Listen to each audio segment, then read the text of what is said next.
Shalom à tous, bienvenue dans notre rendez-vous divin de 20 minutes dans sa présence. Alors ce soir, nous allons méditer Genèse chapitre 3. Mais bien avant cela, remercions le Seigneur pour ce moment. Disons-lui merci pour cette soirée, pour tout ce qu'il dira au travers de notre bouche, pour tout ce qu'il fera pour les révélations au nom puissant de Jésus. Alors, nous allons commencer Genèse chapitre 3. Le serpent était le plus rusé de tous les animaux des champs que l'Éternel Dieu avait fait. Il dit à la femme, Dieu a-t-il réellement dit, vous ne mangerez pas de tous les arbres du jardin? La femme répondit au serpent, nous mangeons du fruit des arbres du jardin. Mais quant au fruit de l'arbre qui est au milieu du jardin, Dieu a dit, vous n'en mangerez point et vous n'y toucherez point, de peur que vous ne mouriez. Alors le serpent dit à la femme, vous ne mourrez point. Mais Dieu sait que le jour où vous en mangerez, vos yeux s'ouvriront et que vous serez comme des dieux connaissant le bien et le mal. La femme vit que l'arbre était bon à manger et agréable à la vue et qu'il était précieux pour ouvrir l'intelligence. Elle prit de son fruit et en mangea. Elle en donna aussi à son mari qui était auprès d'elle et il en mangea. Les yeux de l'un et de l'autre s'ouvrirent. Ils connurent qu'ils étaient nus et ayant cousu des feuilles de figuier, ils s'en firent des ceintures. Alors ils entendirent la voix de l'Éternel Dieu qui parcourait le jardin vers le soir, et l'homme et sa femme se cachèrent loin de la face de l'Éternel Dieu, au milieu des arbres du jardin. Mais l'Éternel Dieu appela l'homme et lui dit, où es-tu? Il répondit, j'ai entendu ta voix dans le jardin et j'ai eu peur, parce que je suis nu et je me suis caché. Et l'Éternel Dieu dit, qui t'a appris que tu es nu? Est-ce que tu as mangé de l'arbre dont je t'avais défendu de manger? L'homme répondit, la femme que tu as mise auprès de moi m'a donné de l'arbre et j'en ai mangé. Et l'Éternel Dieu dit à la femme, pourquoi as-tu fait cela? La femme répondit, le serpent m'a séduite et j'en ai mangé. L'Éternel Dieu dit au serpent, puisque tu as fait cela, tu seras maudit entre tous les bétails et entre tous les animaux des champs. Tu marcheras sur ton ventre et tu mangeras de la poussière tous les jours de ta vie. Je mettrai inimitié entre toi et la femme, entre ta postérité et sa postérité. Celle-ci t'écrasera la tête et tu lui blesseras le talon. Et il dit à la femme, j'augmenterai la souffrance de tes grossesses. Tu enfanteras avec douleur et tes désirs se porteront vers ton mari, mais il dominera sur toi. Et il dit à l'homme, puisque tu as écouté la voix de ta femme et que tu as mangé de l'arbre au sujet duquel je t'avais donné cet ordre, tu ne mangeras point, le sol sera maudit à cause de toi. C'est à force de peine que tu en tireras ta nourriture tous les jours de ta vie. Il te produira des épines et des ronces, et tu mangeras de l'herbe des champs. C'est à la sueur de ton visage que tu mangeras du pain jusqu'à ce que tu retournes dans la terre d'où tu as été pris, car tu es poussière et tu retourneras dans la poussière. Adam donna à sa femme le nom d'Ève, car elle a été la mère de tous les vivants. L'Éternel Dieu fit à Adam et à sa femme des habits de peau et il les en revêtit. L'Éternel Dieu dit, Voici l'homme est devenu comme l'un de nous pour la connaissance du bien et du mal. Empêchons-le maintenant d'avancer sa main, de prendre de l'arbre de la vie, d'en manger et de vivre éternellement. Et l'Éternel Dieu le chassa du jardin d'Éden pour qu'il cultivât la terre dont il avait été pris. C'est ainsi qu'il chassa Adam et il mit à l'orient du jardin d'Éden les chérubins qui agitent une épée flamboyante pour garder le chemin de l'arbre de vie. Amen. Alors, bien-aimés, ce soir, comme je l'ai dit, notre méditation va porter sur chapitre Genèse chapitre 3. Et comme vous venez de l'écouter, c'est Genèse chapitre 3 nous parle du jardin d'Éden et du péché d'Adam. Alors quand j'ai lu ce passage et je méditais, il y a quelques leçons que j'ai pu retenir de ce chapitre, ne pas dire de ces versets que nous allons partager ensemble. La Bible dit dans Genèse chapitre 1 que le serpent était le plus rusé de tous les animaux des champs que l'Éternel Dieu avait fait. Et ce serpent qui est rusé là, il est allé dire à la femme, Dieu a-t-il réellement dit, vous ne mangerez pas de tous les arbres du jardin? La femme répondit au serpent, nous mangeons du fruit des arbres du jardin. Mais quant au fruit de l'arbre qui est au milieu du jardin, Dieu a dit, vous n'en mangerez point et vous n'y toucherez point, de peur que vous ne mouriez. Qu'est-ce que je voudrais faire ressortir là? Et d'abord, continuons. Verset 4. Alors le serpent dit à la femme, vous ne mourrez point. Mais Dieu sait que le jour où vous en mangerez, vos yeux s'ouvriront et que vous serez comme des dieux connaissant le bien et le mal. Qu'est-ce que je voudrais ressortir là? C'est quelle leçon j'ai retenue là, je voudrais qu'on partage. La parole de nos bouches. Ce que nous disons. Ce que nous confions aux gens. Qu'est-ce qu'ils en font avec? Ce que nous confions aux gens. Ceux-là que nous appelons amis intimes. Et nous leur confions des secrets. Qu'est-ce qu'ils en font avec? La Bible dit que le serpent était le plus rusé. Et le serpent est venu avec la parole, jeter une parole devant elle, pour lui soutirer les paroles de ses lèvres et pour les citer à aller contre la volonté de Dieu, à aller contre l'ordre de Dieu. À cause de la parole d'Ève, elle a ouvert une porte au serpent que le serpent a su exploiter pour l'amener à commettre l'irréparable, pour l'amener elle-même à commettre l'irréparable, à amener son mari à tomber dans le péché, à désobéir à Dieu.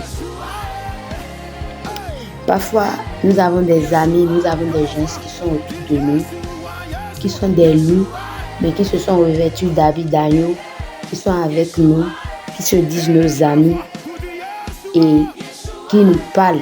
Ils nous envoient des paroles pour soutirer les paroles de nos bouches, pour soutirer les paroles de nos cœurs, de nos pensées, pour utiliser cela contre nous et nous détruire.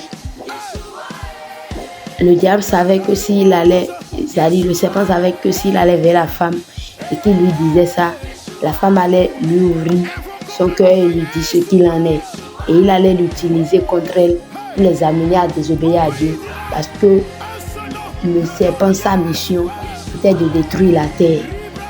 Sa mission était qu'il n'y aura pas la paix sur la terre. Donc sa mission, c'était de créer, de créer la séparation entre Adam et Ève et Dieu. On voit un peu. Donc de la même manière, nous avons des gens autour de nous qui, par les paroles de nos bouches, crée la zizanie au sein de notre famille, au sein de nos cercles d'amis. Et par les paroles de nos bouches, ils utilisent cela pour nous détruire, pour nous saboter, pour nous faire du mal. Je voudrais dire à quelqu'un qui m'écoute ce soir, apprends à garder ta bouche. Apprends à fermer ta bouche. Apprends à fermer ta bouche. Apprends à fermer ta bouche. On ne dit pas tout. Même si on vient te poser des questions, apprends à répondre aux questions qu'on te pose. Ne te dévoile pas complètement. N'ouvre pas ton cœur. Ne permets pas à l'ennemi d'utiliser les paroles de ta bouche contre toi-même pour te détruire toi-même. Car le serpent, il a usé de sa ruse et a utilisé les paroles de la bouche de Ève pour l'inciter à aller contre la volonté de Dieu et pour faire également tomber son mari dans le péché. Bien-aimé, qui que tu sois, apprends à parler dans ton entourage. Apprends à parler dans ton entourage. Amen. La deuxième leçon que j'aimerais partager avec vous se trouve dans le verset 8. La Bible dit: alors ils entendirent la voix de l'Éternel Dieu qui parcourait le jardin vers le soir, et l'homme et sa femme se cachèrent loin de la face de l'Éternel Dieu, au milieu des arbres du jardin. Quand ils ont fini de pécher, ils ont fini de désobéir à Dieu, qu'est-ce qui s'est passé? Ils ont réalisé que ce qu'ils avaient fait était mal, puisque si nous lisons plus haut, voilà, la Bible dit: ils entendirent la voix de l'Éternel Dieu qui parcourait le jardin vers le soir, et l'homme et sa femme se cachaient. Pourquoi ils se cachaient devant Dieu? C'est ce même Dieu qui avait, et il y avait une intimité entre eux. Et ce même Dieu venait chaque fois dans le jardin, parcourait le jardin chaque soir. Tous les jours, venaient les voir et restaient ensemble. Pourquoi particulièrement ce jour, quand ils ont entendu la voix de Dieu, ils ont fui, ils ont détalé, ils se sont cachés de lui. Parce qu'ils ont péché. Et c'est le péché qui nous cache la face de Dieu. Le péché nous empêche de voir la face de Dieu. Et parce qu'ils ont péché, ils ne pouvaient plus soutenir la face de Dieu. Ils ne pouvaient plus rester dans la présence de Dieu. Raison pour laquelle ils ont fui. La Bible nous dit dans Ésaïe 59, verset 2, que la main de l'Éternel n'est pas trop courte pour nous secourir, mais ce sont nos péchés qui nous cachent sa face. Donc, le péché d'Adam et Ève, parce qu'ils ont désobéi à Dieu, ils sont allés contre l'ordre divin, ils ne pouvaient plus demeurer dans la présence de Dieu. Or, qui vous souvienne, je vous ai dit, dans Genèse chapitre 2, nous avons vu que sans Dieu, nous sommes rien. Sans le souffle de Dieu, nous sommes rien, nous sommes que de la matière. Et qu'au quotidien, nous devons cultiver la présence de Dieu. Pour vivre, nous devons cultiver la présence de Dieu. Nous respirons, nous avons des biens, oui. Mais sans le souffle de vie, sans l'essentiel, il nous est impossible de demeurer dans la présence de Dieu, de cultiver la présence de Dieu. Alors, le péché aussi est un moyen de nous cacher la face de Dieu, de nous sortir de la présence de Dieu. À cause de leur désobéissance, ils ont perdu la face de Dieu. Ils ne pouvaient plus rester dans la présence de Dieu. Si nous voulons cultiver la présence de Dieu, si nous voulons demeurer dans la présence de Dieu, chaque jour, chercher la face de Dieu, trouver la face de Dieu, nous devons éviter le péché. Et la Bible dit que les ténèbres et les lumières ne peuvent pas cohabiter ensemble. Les ténèbres et la lumière ne peuvent pas cohabiter ensemble. Là où il y a ténèbres, quand la lumière apparaît, les ténèbres disparaissent. Les ténèbres disparaissent. Nous ne pouvons pas dire que nous cherchons la face de Dieu et demeurer dans le péché et désobéir aux ordres divins. Que Dieu nous fasse miséricorde. Adam et Ève ont désobéi. Ils sont allés contre l'ordre divin. Et ils ont perdu la face de Dieu. Et ils ont fui la présence de Dieu. Ils ont fui la présence de Dieu. Bien-aimé, je voudrais te dire ce matin, ce soir, dimanche, de rechercher la présence de Dieu. Ne regarde pas là où tu es tombé. Ne te dis pas que j'ai péché, c'est fini pour moi. Je ne peux plus demeurer dans la présence de Dieu. La Bible nous dit dans 1 Jean 1, verset 9, que si nous reconnaissons nos péchés, Dieu est fidèle et juste pour nous les pardonner. Alors je voudrais te dire, toi qui m'écoutes ce soir, pendant que tu écoutes ces paroles, tout ce que tu es en train de faire ou bien tout ce que tu fais comme péché et que toi-même tu ignores certainement, l'Éternel est en train d'ouvrir tes yeux sur cela. Et je voudrais qu'à partir de là, quand tu réalises cela, que tu demandes sincèrement pardon à Dieu du plus profond de ton cœur. Et Dieu te le pardonnera. La Bible dit que Dieu ne veut pas la mort du pécheur, mais qu'il veut que le pécheur se répande. Bien-aimé, Dieu ne déteste pas le pécheur, mais Dieu déteste le péché. Donc si tu tombes dans le péché, ne te dis pas que c'est fini pour moi. Dieu m'a déjà rejeté, puisque Dieu n'aime pas les pécheurs. Non, Dieu aime les pécheurs, mais il déteste le péché. Et Dieu veut que nous soyons tous sauvés. Il ne veut pas perdre aucun de nous. Donc quand tu tombes dans le péché, lève-toi, va dans la présence de Dieu, réclame la miséricorde de Dieu, sincèrement répands ton cœur devant sa face et il te le pardonnera. C'est vrai, le péché a des conséquences. Dieu va te pardonner, mais le péché a des conséquences et tu en subiras certainement. Le péché, ça a des châtiments. Adam et Ève, ils ont péché et le châtiment a été clair. Dieu leur a dit ce qu'il en est. Pour la femme, il a dit, tu enfanteras avec douleur. Pour l'homme, il a dit, tu mangeras la sueur de ton front. C'est-à-dire, le sol est maudit. Tu souffriras, tu fourniras plus d'efforts pour trouver de quoi manger sur un sol maudit. Vous voyez? Donc ça a des conséquences. Donc dans ton péché, Dieu va te pardonner. Mais derrière le péché, il y a les conséquences. David a péché. Il a pris la femme d'Uri. Il a tué Uri. Et quand il a réalisé, le prophète Nathan, Dieu a envoyé le prophète Nathan vers lui pour lui dire, il a reconnu ses péchés, il s'est repenti, il est entré dans le jeûne, il a prié, il a demandé à Dieu de lui pardonner.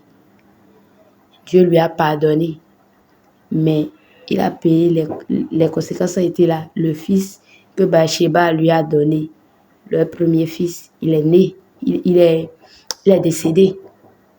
Leur premier fils est décédé.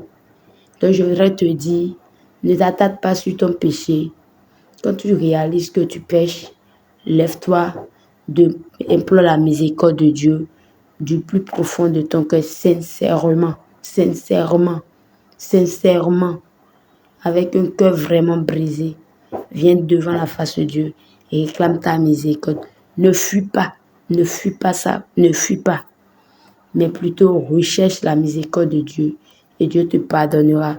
Et je prie au nom puissant de Jésus que toi qui es en train de vivre dans le péché ou toi qui as déjà perdu la face de Dieu de par ta désobéissance, de par ton péché, que la miséricorde de l'Éternel Dieu te localise, que Dieu te fasse miséricorde maintenant et que ta connexion, ta communion avec Dieu soit restaurée au nom puissant de Jésus-Christ de Nazareth. Amen. La troisième leçon que je voudrais qu'on partage ensemble dans ce chapitre, c'est le verset 11, à partir du verset 11. Et l'Éternel Dieu dit, qui t'a appris que tu es nu, est-ce que tu as mangé de l'arbre dont je t'avais défendu de manger? Quand Dieu les a appelés, Dieu est venu, ils se sont cachés. Ils ont dit, ils sont nus, c'est pour cela ils se sont cachés et tout. Donc l'Éternel Dieu leur a dit, qui vous a dit que vous êtes nus? Est-ce que vous avez mangé l'arbre dont je vous ai défendu de manger? L'homme répond, ah, la femme que tu as mise auprès de moi m'a donné de l'arbre et j'en ai mangé. Et quant au tour de la femme, elle-même, elle dit, ah, le serpent m'a séduite et j'en ai mangé. Bien aimé, parfois,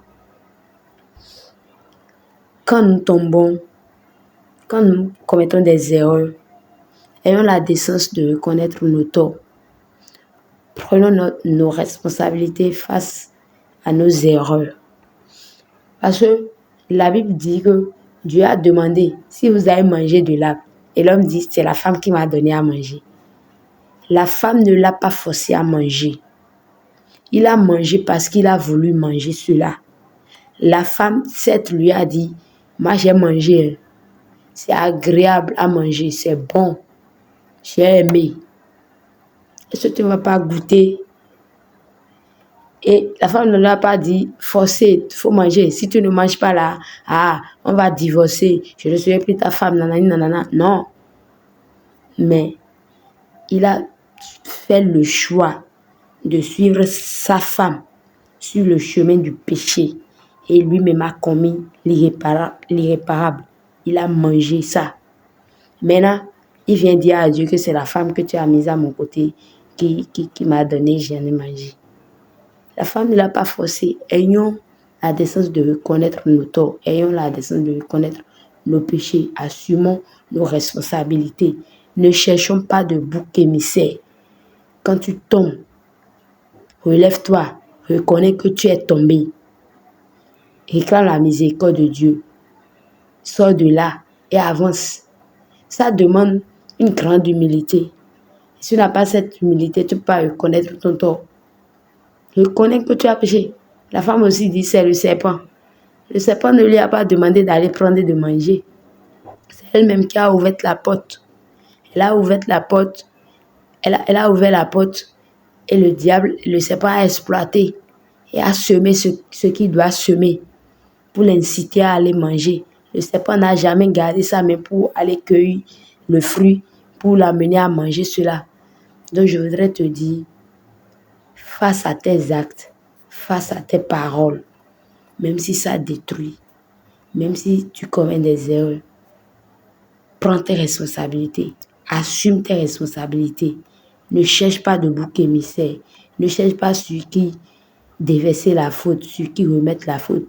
Dis que c'est à cause de telle personne que j'ai eu telle chose, c'est à cause de telle personne que j'ai eu telle chose. Non.